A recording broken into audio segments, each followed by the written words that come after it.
자, 생태계에서의 먹이 관계. 왜냐면 지난주에 어느 정도 이야기가 살짝 된 부분이 있었기 때문에 아마 여러분들이 5번은 잘 풀었다고 생각이 들고요. 자, 먹이 관계.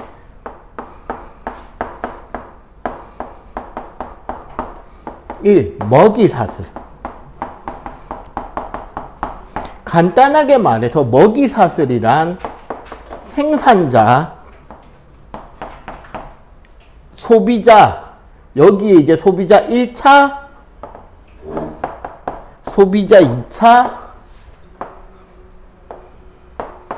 소비자 보통 최종, 뭐 2차에서 끝나든 3차에서 끝나든 요런 이제 먹고 먹히는 관계가 한 줄로만 일어나는 게 먹이 사슬입니다. 이게 한 줄로만 일어나면 무슨 문제가 생기느냐? 이 중에 한 종의 변동이 그 생태계 전체를 붕괴시킬 수 있다는 거예요. 이게 뭐 꼭 적합한 예는 아니긴 한데, 그리고 실제 있었던 일이 아니라 좀 이제 와전되고 과장된 후대 사람들의 약간 그런 부풀림으로 만들어진 이야기라고 하는 유명한 말이 있어요. 우리에게 빵을 달라. 사회적으로 되게 중요한 어떤 단체 행동에서 나온 구호죠. 뭐예요? 우리에게 빵을 달라. 프랑스 대혁명이죠. 진실이 아니라는 이야기가 더 지배적입니다. 그때 마리 앙뚜아네트 왕비가 했다는 이야기가 그거죠. 빵 없으면 케이크도 있고 쿠키도 있고 고기도 있는데 왜 자꾸 빵 달라 그래 쟤네들은? 이제 무슨 이야기인지 알겠어요? 그 당시 프랑스 시티즌 이하, 여기서 말하는 시티즌, 젠트리를 말하는 겁니다. 시민계급 이하에게서 유일한 식량은 빵인 거야. 밀가루가 사실은 쌀보다 좋은 곡물인 이유가 거기에 있긴 해요. 빵은 빵만 먹고 살 수 있어요. 밥은 밥만 먹고 못 살아요. 영양소 밸런스상. 빵에는 글루텐을 포함해서 단백질이 많이 들어있는데 쌀에는 없단 말이야. 쌀은 탄수화물밖에 없다고요. 그러니까 쌀 문화권에서는 뭐가 반드시 존재해야 돼? 그치. 쌀 문화권의 메인 디시는 밥이 아니라 반찬인 거죠. 근데 밀 문화권에서는 빵이나 스테이크가 메인인 거고 거기에 쌀 요리라든가 이런 거는 뭐예요? 말 그대로 사이드잖아. 차이가 좀 있죠. 그러니까 시민들에게서 빵이라는 거는 생존을 위한 필수 먹이 사슬 단계였던 거지. 근데 마리 앙뚜아네트 왕비 입장에서는 어떤 테크였다? 생산자도 여러 단계가 있고 1차 소비자도 여러 개가 있고 2차 소비자, 최종 소비자로 이어지는 테크가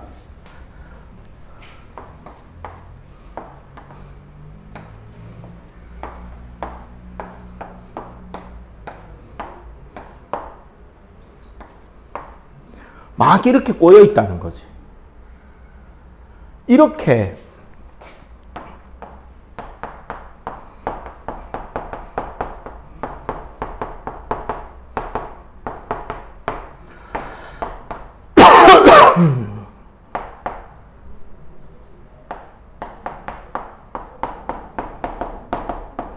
한 줄의 과정인 거와 여러 먹이 사슬이 겹치게 되는 먹이 구물의 가장 큰 차이는 뭐의 존재다? 결국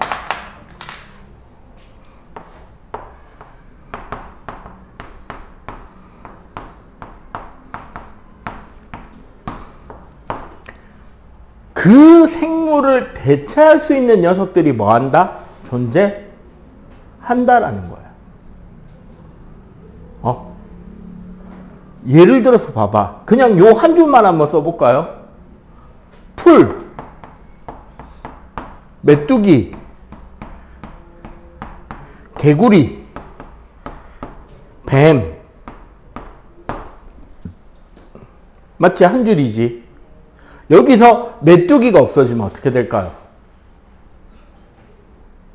풀은 너무 과성장해버릴 거고 그 위에 있는 개구리나 뱀은 굶어 죽겠지.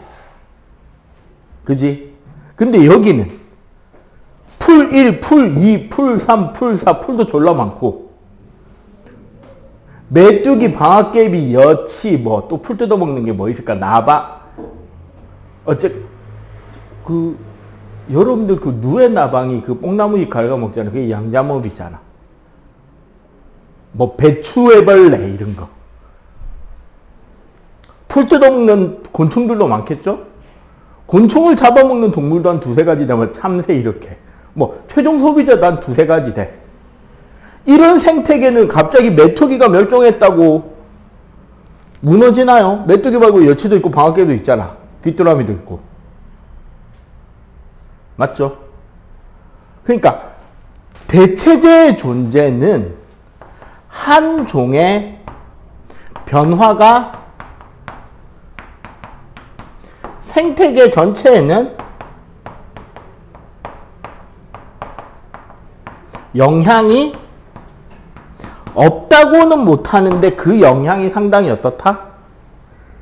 적은 역할이 적게 된다는 거죠. 여기는 뭐든지 하나 없어져 버리면 어떻게 된다? 크게 흔들려 버린단 말이야. 요 이야기가 실제로 언급이 되는 게 저기 114쪽에 넘어가 봐봐요. 저게 책마다, 학년마다, 단계마다 매번 다른 동네로 이야기가 나오는 저 실제 사례인데 1905년 카바브 고원이라는 곳에 그 멸종위기종의 사슴, 그러니까 술록이 살고 있었답니다. 멸종위기종으로. 고원지대의 일종의 분지에 그 술록이 살고 있고 그 술록을 먹고 사냥하고 사는 늑대무리가 있었대요. 그리고 그 고원은 외부랑 좀 단절된 그런 구역이야. 근데 그 술록이 멸종위기종이니까 어떻게 생물 보호를 하겠다는 인간들이 가서 뭐 했다? 술록의 개체수를 늘려야 되니까 술록을 잡아먹고 사는 뭐를 쏴 죽였다? 늑대들을 사냥해버렸어요. 그래서 늑대 단계를 없애버렸어. 그러자 그 지역에서 술록은 멸종했습니다. 그 이야기예요. 그러니까 어떤 고립된 지역에 풀이 있잖아요. 생산자의 생산 능력에 한계가 있겠지. 술록은 늑대의 무리를 피해가면서 그 지역을 이렇게 삥 순환하면서 풀을 뜯어먹고 이주하면서 살고 있고 늑대는 그 술록 무리의 뒤를 따라다니면서 도태되는 개체들 있지. 늙어서 지친 개체들이라던가 태어난 지 얼마 안 됐는데 애가 정줄 놓고 무리에서 탈출해서 좀 놀러 나온 애들 한두 마리씩 그렇게 노려서 사냥하면서 살고 있었던 거야. 근데 거기서 뭐를 해버렸다? 포식자인 늑대를 컷해버렸잖아요. 제거했잖아. 그러니까 술록은 굳이 이주할 필요성이 생겨 안 생겨? 안 생기고 술록의 개체수를 조절해주는 상위 포식자가 없잖아. 그러니까 술록 수가 너무 넘쳐버린 거지. 그럼 무슨 일이 생길까요? 술록의 수가 넘치니까 술록이 이주를 안 하고 그 고원지대 전체에 흩어져서 그냥 풀 뜯어먹고 살겠죠. 그러니까 무슨 일이 생긴다? 풀이 새로 자라날 시간이 없어져 버리는 거야. 그러자 그 지역 전체가 일종의 사막화돼 버리겠죠. 풀이 다 말라서. 그럼 술록은 그 안에서 먹이를 획득할 수 있다 없다? 없지. 그러니까 거기서 고사 말라 죽거나 그러니까 굶어 죽거나 타 지역으로 도망쳐 나오거나 어쨌거나 그 지역에 있던 멸종위기종의 술록은 더 이상 그 지역에 남아있을 수가 없어져 버리는 거죠. 그러니까 최상위 포식자일지라도 얘네들이 하나의 안정된 체계, 안정된 시스템을 유지하는데 뭐다? 그 역할들이 다 존재하고 있다는 거죠. 그래서 내가 전에도 몇 번 이야기했잖아요. 난 과학이라는 단어보다 자연이라는 단어도 좋아한다고. 특히 생태계, 생물 파트에서는.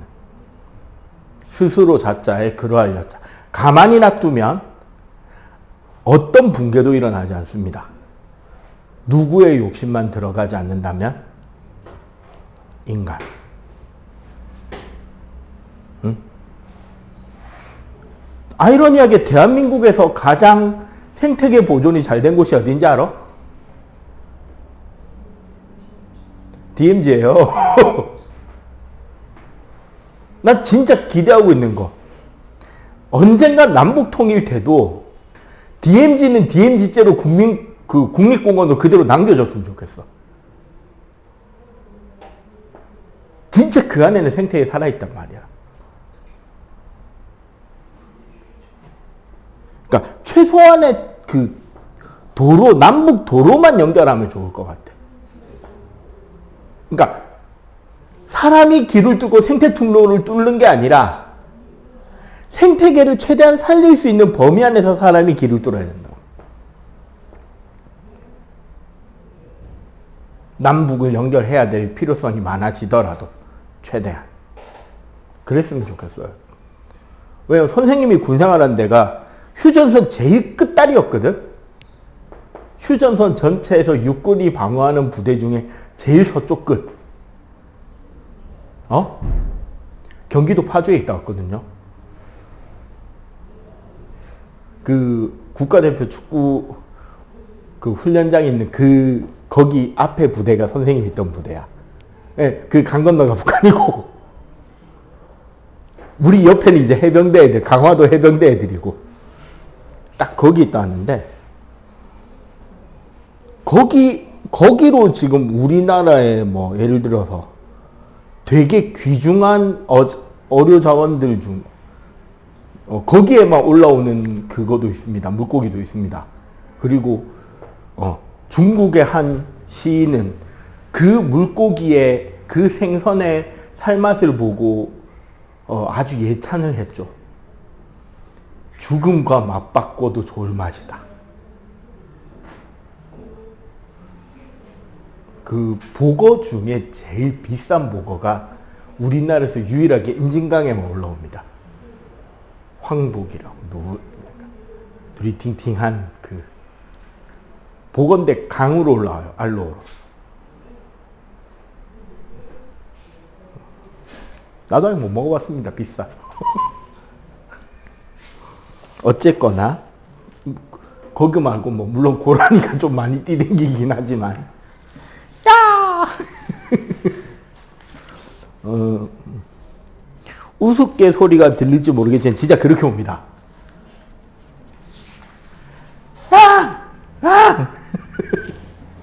사슴인데 송곳니가 이렇게 삐져나와 있고요. 몸은 거무튀튀한 회색이고 살아남은 이유 중에 또 하나가 그거라더라. 고기가 그렇게 맛이 없대.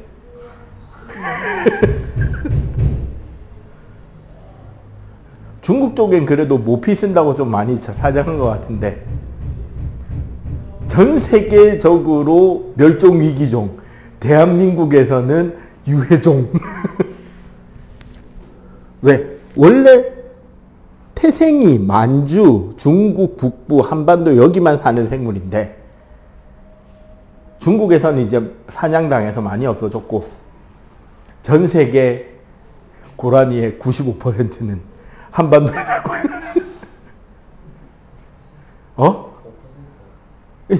중국하고 이제 저기 아시아권에 이제 조금 몇 마리씩 전 세계적으로 멸종위기. 한국에선 로드킬주의.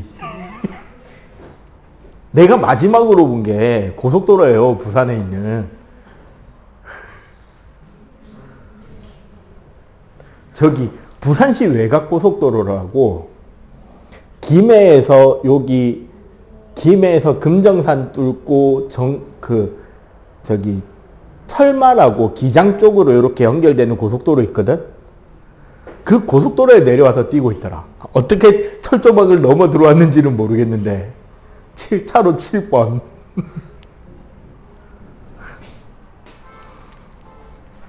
사슴 새끼가 눈가리가 고양이 눈가리야. 밤에 보면 노랗게 빛나. 송곳니도 이렇게 튀어나와 있어. 검지로도 아니고. 재밌는 놈입니다. 자, 그 다음에 두 번째, 에너지 흐름.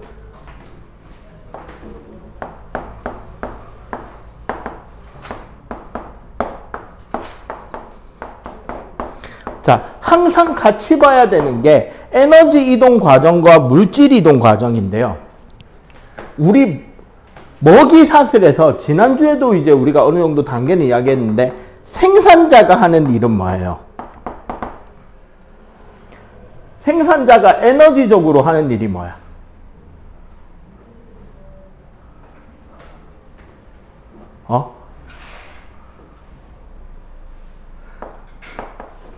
태양에서 주는 빛 에너지에 무기물을 더해 무슨 에너지로?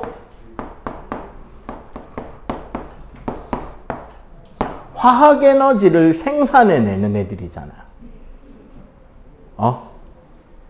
소비자는요?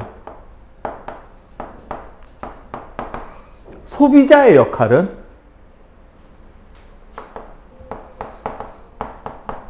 화학 에너지를 먹고 자신의 몸에 화학 에너지를 만들고 하는 과정이지. 물론 이 과정에서 열도 내죠. 그러니까 얘는 뭐다? 유기물인 채로 사용하는 녀석들이 소비자예요. 어떻게? 초식동물은 뭐를 먹죠? 풀을 먹죠. 생산자의 유기물을 먹는 거고, 육식동물들은 다른 소비자의 고기를 먹죠.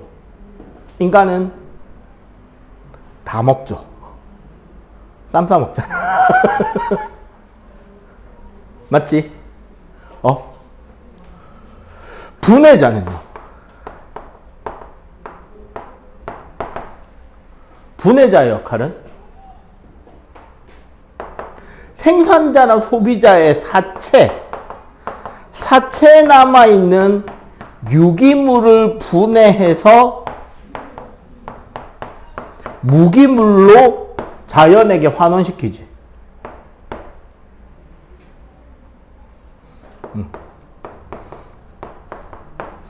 그러면 이 과정에서 결국 생산자, 소비자, 분해자,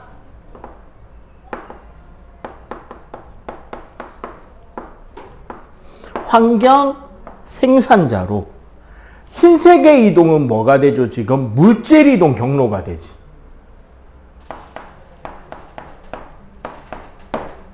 맞지?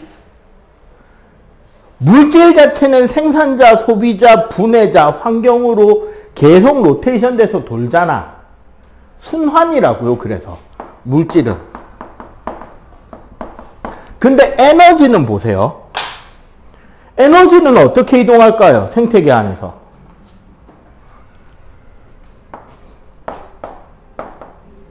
태양으로부터 들어오잖아. 광합성을 통해서 생산자는 저장하고 호흡이라는 방법으로 열을 배출하죠. 호흡이나 증산작용으로. 그리고 생산자는 소비자에게 먹히죠. 맞지?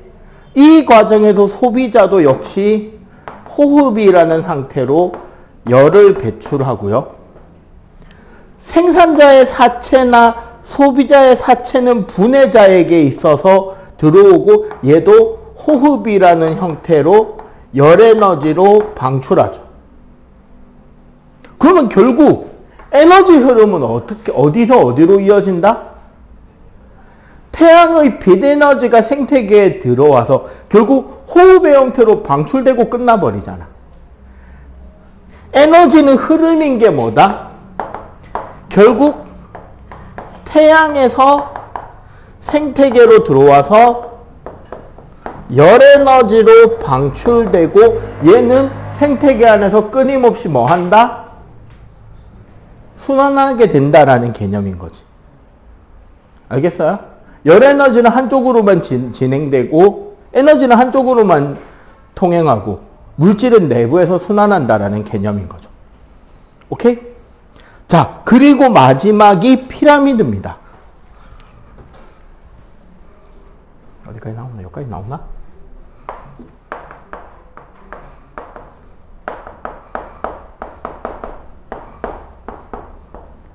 자, 생태 피라미드는 실제로 통과 내신 시험에서도 각 단계가 있다는 걸 이야기는 해요. 뭐? 에너지, 그 다음에 개체수, 그 다음에 생체량. 네, 간단하게 설명하면 에너지 피라미드라는 거는 우리 먹이 사슬 단계에서 가지고 있는 총 화학 에너지량을 말하는 거야. 그 단계가 지니는 1년 동안 그 단계를 통과하고 있는 에너지량. 뭐? 지구 단위 면적당. 개체수는 그쵸. 개체수 단위 면적에 얼마나 많은 개체들이 살고 있는가. 지표면 기준으로. 그 다음에 생체 피라미드는 제곱미터 안에 그 생태계 단계의 질량이 얼마였는데 공통적인 건 뭐다? 그냥 딱 하나만 알고 있는 거야. 상위 단계로 갈수록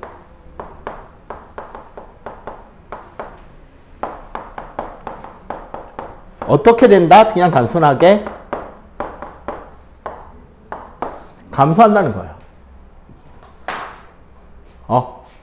그리고 여기서 주의해야 될 게 하나가 더 나오는데 저기 112쪽 밑에 가면 에너지 효율이 나와요.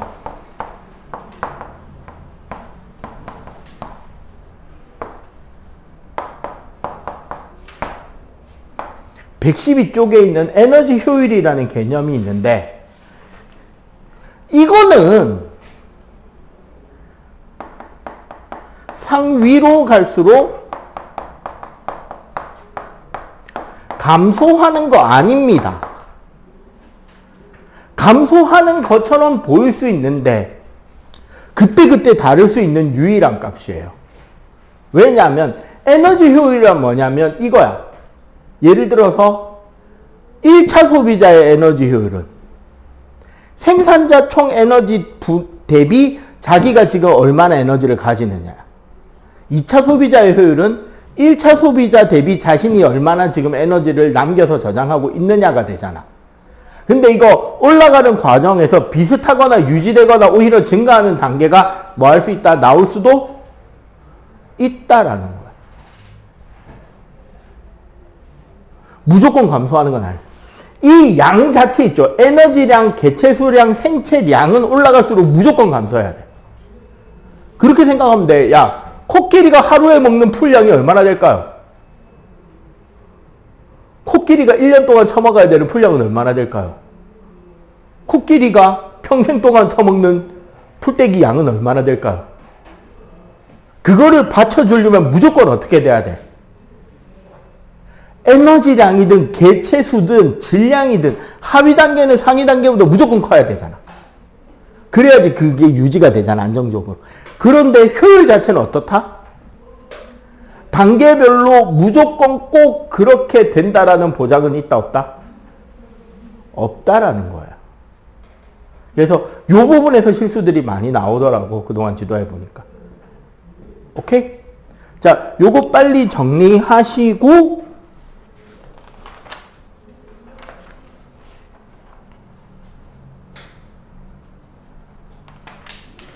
저기 112쪽 빨리 한번 풀어보세요. 사이즈 맞는 거 구하기가 힘들어요. 자, 생태계 평형, 그 천적 관계.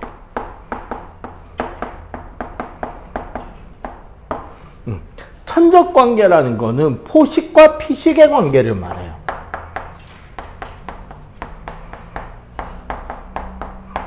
포식자와 피식자의 관계의 그래프인데, 요게 사실 이제 생물 원에 가면 되게 다양한 그래프로 나옵니다. 뭐가 있냐면 공생이 있고요. 기생이 있고요. 뭐 분서, 경쟁이 있고 분서가 있고 뭐 그런 것들이 있어요. 그러니까 원래 혼자 살면 그 지역에 살 수 있는 개체수에 대해서 공생이 일어나면 둘 다 원래 살 수 있는 개체수보다 개체수가 어떻게 더 많이 살 수 있겠지. 서로 도우면서 사니까. 근데 공생도 웃기는 게 뭐가 있냐면 한쪽만 이득을 보는 공생이 있고 둘 다 이득을 보는 공생이 있어. 그리고 기생도 있겠죠. 기생은 뭔데? 한쪽이 이득을 보기 위해서 한쪽이 뭐를 보게 되는? 피해를 보게 되는 게 기생이야. 그 다음에 분서라는 거는 생존 경쟁을 피하기 위해서 약한 놈이 그 생존 범위를 조절해서 옮겨가는 거를 말하고. 뭐 텃새도 있어요. 한 종 안에서는. 여러분들 그 은어라는 물고기 알아요? 그 일본 사람들이 제일 좋아하는 물고기 중에 하나가 은어인데, 그 바다에 살다가 강으로 올라오는 물고기가 있어요.